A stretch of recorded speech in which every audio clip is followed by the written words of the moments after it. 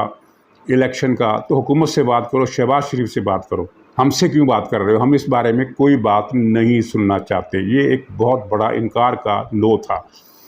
تو اس کے بعد سے صورتحال میں کوئی تبدیلی نہیں آئی، ایسی کوئی خبر کہیں پر موجود نہیں ہے کہ شہباز شریف سے کہہ دیا گیا ہے کہ تمہارا بوریا بستر گول۔ اتنا ضرور ہے کہ انصار عباسی صاحب نے 6-7 دن پہلے جنگ میں خبر چھاپی تھی کہ شہباز حکومت کی کارکردگی مایوس کن ہے، اس طرح کی پوری خبر تھی، اور ٹھیک ہے، اس میں کوئی شبہ نہیں، وہ کارکردگی مایوس کن ہے، عوام بھی مایوس ہیں، دوسرے لوگ بھی مایوس ہیں، سیاسی پارٹیاں مایوس ہیں، خود نواز شریف اور مریم نواز مایوس ہیں۔ لیکن کچھ لوگوں نے اس کا ترجمہ یہ کیا، اور میں نے بھی کہا کہ بظاہر اس کا یہی لگتا ہے کہ متعلقہ حلقوں نے اپنی ناراضگی شہباز شریف تک پہنچا دی ہے، کیونکہ خبر کا اس انداز میں آنا اسی طرف اشارہ کرتا ہے۔ لیکن ساتھ ہی میں نے یہ بھی کہہ دیا تھا کہ ناراضگی اور مایوسی ظاہر کر دی گئی ہے، لیکن اس کا یہ مطلب نہیں نکل رہا، یا نہیں نکلنا چاہیے، یا نہ نکالا جائے کہ شہباز شریف سے کہہ دیا گیا ہے کہ تم جاؤ۔ ہاں، ایک امکان ضرور ہے کہ اگر ناراض ہوتے ہیں تو وہ ہو سکتا ہے کہ شہباز شریف کی جگہ کسی اور کو وزیر اعظم بنانے کا مشورہ دے ڈالیں، لیکن اس صورت میں بھی حکومت یہی رہے گی، اور اگلے سال بھی یہی حکومت رہے گی۔ تو اس سارے پس منظر میں یہ افواہیں اور اطلاعات اور انفارمیشن، جس میں بڑے بڑے سنجیدہ قسم کے لوگ بھی شامل ہو گئے پروپیگنڈے سے متاثر ہو کر، کیونکہ پروپیگنڈے میں بڑی جان ہوتی ہے۔ مجھے 10 رپورٹر اگر آ کر بتائیں، میرے رپورٹروں سے رابطہ رہتا ہے، اگر 10 رپورٹر مجھے ایک ہی دن 1 گھنٹے کے اندر اندر فون کر کے کہیں کہ شہباز حکومت کل چلی جائے گی، تو مجھے یقین آ جائے گا، کیونکہ ظاہر ہے 10 رپورٹر تو جھوٹ نہیں بول سکتے، اور وہ 10 رپورٹر بھی ایک اخبار کے نہیں ہوں، کوئی کسی اخبار کا ہو، کسی کا تعلق لاہور سے ہو، کسی کا تعلق اسلام آباد سے ہو، تو میں یقین کر لوں گا۔ یہ تو بعد میں پتہ چلے گا نا کہ ان 10 رپورٹروں کو کسی نے فیڈ کیا تھا، تو پھر مجھے اگلے دن یا اس سے اگلے دن پتہ چلے گا کہ قصہ کیا تھا، فوری طور پر میں تسلیم کر لوں گا کہ ہاں ایسا ہی ہے۔ تو یہاں بھی وہی معاملہ ہوا، اور معاملے کی وجہ کیا تھی؟ بظاہر یہ لگتا ہے کہ معاملے کی وجہ یہ تھی کہ عمران خان پارٹی کے، اپنی پارٹی کے اندر اور یہ عوام کے اندر بھی یہ ایک امیج بنانا چاہتا ہے کہ میں آ رہا ہوں، لیکن اس جعلی امیج سے فائدہ تو کچھ ملنے والا نہیں ہے۔ مقصد کچھ اور تھا، مقصد تھا شنگھائی تنظیم کی وہ کانفرنس جو ازبکستان کے شہر سمرقند میں ہوئی۔ اچھا ناظرین، آپ نے بعض چینل دیکھے ہوں گے اور بعض اخبارات بھی دیکھے ہوں گے جن میں سمرقند کو سے لکھا گیا ہے، سمر یعنی پھل اور قند یعنی شکر۔ تو یہ انہوں نے اپنی طرف سے ایجاد کر لیا ہے، کیونکہ قند کے ساتھ سمر کا تعلق ہے، لہٰذا سمر جو سین والا ہے غلط ہے، اصل میں سمرقند سین سے ہی ہے۔ آپ ازبک زبان کی جو ڈکشنری ہے جو فارسی لغت میں ہے، وسط ایشیا کی ترک ریاستوں میں 2 ڈکشنریاں ہیں، ایک ترک زبان وہ جس کا رسم الخط رومن ہے، اور ایک وہ جس کا رسم الخط عربی یا فارسی ہے۔ تو آپ فارسی والی ویب سائٹ پر چلے جائیں، چاہے انسائکلوپیڈیا پر چلے جائیں، چاہے ڈکشنری پر چلے جائیں، چاہے ایٹلس میں چلے جائیں، نقشہ ازبکستان ٹائپ کرے اردو میں تب بھی وہ آ جائے گا، فارسی لکھے آگے تب بھی آ جائے گا، وہاں آپ کو سمرقند ملے گا سین سے۔ یہ کچھ ازبک زبان کا لفظ ہے جس کے معنی دیکھنے کے لیے میں نے کوئی ڈکشنری کنسلٹ نہیں کی، لیکن ایک جگہ فکرہ پڑا کہ اس کا معنی کچھ اور ہے۔ تو اسی طرح اور بھی لفظ ہیں، مثلا ہم تاشقند کو قاف نقطے والے سے لکھتے ہیں، تاش اور آگے قند یعنی چینی والی۔ تو یہ جب ایٹلس دیکھے ان کے ازبک زبان کے، فارسی زبان کے، تو پتہ چلا کہ یہ تاشقند وہ کاف سے لکھتے ہیں، ڈنڈے والے کاف سے،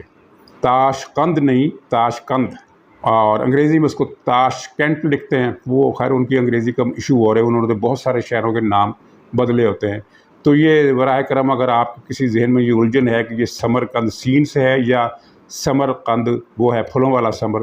تو یہ کریکشن کر لیں کہ یہ سمر سین سے ہے۔ تو سمرقند کانفرنس سے جو خبریں آئیں پہلے دن ہی، آپ اتفاق پر غور کریں کہ جس دن کانفرنس شروع ہوئی ہے اسی دن یہ ان خبروں کا ایک کیا کہتے ہیں کہ سلسلہ تار بن گیا ان خبروں کا۔ پہلے دن کی خبروں سے اندازہ ہو گیا تھا عمران خان کو معاملہ کہ میرے لیے ٹھیک نہیں ہے، وہاں تو شہباز شریف کا بڑا پرجوش استقبال ہو رہا ہے۔ تو پھر یہ خبریں چلائی گئیں، کیونکہ ظاہر ہے جب اتنی بڑی خبر بریک ہوگی کہ جناب ایک ہی دن میں دو ملاقاتیں، نہیں ایک ہی ہفتے میں دو ملاقاتیں ہو رہی ہیں باجوہ صاحب کی عمران خان کے، تو سارے چینل جو ہیں وہ اسی خبر پر لگ جائیں گے۔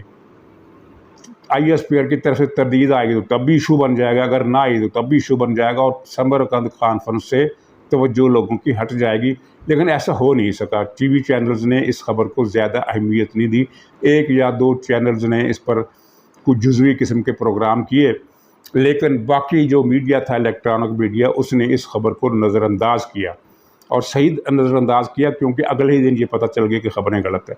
اب تاشقند کانفرنس میں کیا ہوا؟ روس کے صدر نے شہباز شریف کی تعریفیں کی اور نواز شریف کی بھی تعریف کی، چین کے صدر نے تعریفیں کی اور نواز شریف کا بھی ذکر کیا۔ ازبکستان کی وزیر اعظم نے شہباز شریف کا استقبال ایئرپورٹ پر پہنچ کر خود کیا، یعنی کسی پروٹوکول آفیسر کو یا کسی اے سی ڈی سی کو نہیں بھیجا، جس طرح عمران خان جاتا تھا تو ہر جگہ کو نائب تحصیلدار قسم کا آدمی عمران خان کو ریسیو کرتا تھا اور پھر آگے لے جاتا تھا۔ پھر کانفرنس کے دوران ہی وقفوں کے اندر ان سب لیڈروں کی شہباز شریف سے لمبی ملاقاتیں ہوئیں۔ روس نے pipeline, gas pipeline کی پیشکش کی، اور یہاں میں آپ کو یاد دلا دوں کہ یہ وہ پائپ لائن ہے جس کی منظوری نواز شریف نے اپنے دور میں دی تھی اور اس پر کام بھی شروع ہو گیا تھا، لیکن پھر ان کا تختہ الٹ دیا گیا، اور تختہ الٹنے کی شاید ایک وجہ یہ بھی ہو کہ وہ پاکستان میں توانائی کی منصوبے کیوں لگا رہا ہے، کیونکہ ہمارے جو طاقتور عناصر ہیں وہ نہیں چاہتے کہ پاکستان توانائی میں خود کفیل ہو اور ٹرانسپورٹ کے شعبوں میں خود کفیل ہو، کیونکہ اس سے روزگار بڑھتا ہے، اور روزگار بڑھتا ہے تو مڈل کلاس تگڑی ہوتی ہے، اور مڈل کلاس سے ہمارے بڑے لوگوں کو، طاقتور لوگوں کو بڑی نفرت ہے، ان سے بڑا ڈر لگتا ہے، وہ احتجاج کرنے پر اتر آتے ہیں۔ جس طرح آپ نے پھر دیکھا کہ ایران میں بھی جو اس وقت ملائی اشرافیہ مسلط ہے وہ بھی مڈل کلاس کو بتدریج ختم کر رہی ہے، کیونکہ مڈل کلاس اس کے لیے ایک خطرہ ہے۔ اب کل انہوں نے پرسوں ایک خاتون کو انہوں نے قتل کر دیا، جب 20 سال کی لڑکی تھی، بلکہ اس کو بچی کہنا چاہیے۔ اس نے سر پر دوپٹہ نہیں پہنا ہوا تھا، تو بجائے اس کے کہ اسے کہتے ہیں کہ تم دوپٹہ پہن لو، اسے مار کر جان سے مار دیا گیا، اور اس کے بعد پھر تہران کی مڈل کلاس سڑکوں پر نکل آئی۔ انہوں نے خامنائی صاحب جو قتل عام کا آرڈر وغیرہ دیا کرتے ہیں ان کے پوسٹر جلا دیے، تصویریں جلا دی، جھنڈے جلا دیے۔ خیر کچل دیں گے اس تحریک کو بھی، لیکن کہنے کا مطلب یہ ہے کہ یہ مڈل کلاس ہی ہے جو فسطائیت کے خلاف مظاہرے کیا کرتی ہے۔ تو مڈل کلاس نشانہ اسٹیبلشمنٹ کا، مڈل کلاس نشانہ تھی ایوب خان کی، مڈل کلاس نشانہ تھی مشرف اور یحییٰ اور ضیاء الحق کی، اور مڈل کلاس نشانہ تھی عمران خان کی۔ تو نواز شریف اس لیے بھی مارا گیا کہ وہ مڈل کلاس کو تگڑا کر رہا تھا، اور پیپلز پارٹی سے بھی نفرت کی وجہ یہی ہے کہ وہ بھی اربنائزیشن کی اسکیم میں کسی نہ کسی حد تک ملوث تھی۔ یہ ساری چیزیں جو تھیں عمران خان کے لیے سخت حوصلہ شکن تھی، اور پی ٹی آئی کے سوشل میڈیا ونگ پر جو کچھ چل رہا ہے وہ ان کی گریہ وزاری ہے، آہ و بکا ہے، ایک صفحہ ماتم ہے جو بچھی ہوئی ہے، معاہدوں کی پیشکشیں ہو رہی ہیں، سی پیک کی بحالی کی باتیں ہو رہی ہیں، تعاون کی باتیں ہو رہی ہیں، اور ایسا کچھ انہیں سننے کو مل رہا ہے جو ان کا خیال تھا کہ شاید ہمیں سننے کو نہ ملے۔ اور اگر عمران خان سے پوچھو تو وہ یہ کہے گا کہ کاش ایسی باتیں سننے سے پہلے میں مر جاتا، اس طرح کی فکریں وہ کہتا رہتا ہے۔ تو ناظرین یہ تھا وہ بیک گراؤنڈ جن میں یہ افواہوں کی، غلط اطلاعات کی، ڈس انفارمیشن کی، فیک نیوز کی ایک کمپین چلی، اور شنگھائی کانفرنس کے ختم ہوتے ہی یہ کمپین بھی اپنے انجام کو پہنچ گئی۔ اب آپ کو سمجھ میں آ گیا ہوگا کہ اصل کہانی کیا ہے۔ اصل کہانی تو یہ ہے کہ یہ بیچارہ کال دینے کے بھی قابل نہیں رہا ہے، اور دعائیاں دے رہا ہے کہ معاف نہیں کروں گا، نہ میں معاف کروں گا نہ اللہ معاف کرے گا، ماشاءاللہ۔ تو ناظرین اجازت دیجیے، انشاءاللہ اگلے بلاگ میں پھر ملاقات ہوگی، تب تک کے لیے خدا حافظ۔ میری پوری کوشش ہے کہ میں اپنے نبی صلی اللہ علیہ وسلم کی آپ کو ان کی زندگی ان کی سیرت سے آپ کو بھی آزاد کروں، کیونکہ ہم ابھی تک حقیقی طور پہ آزاد نہیں ہوئے۔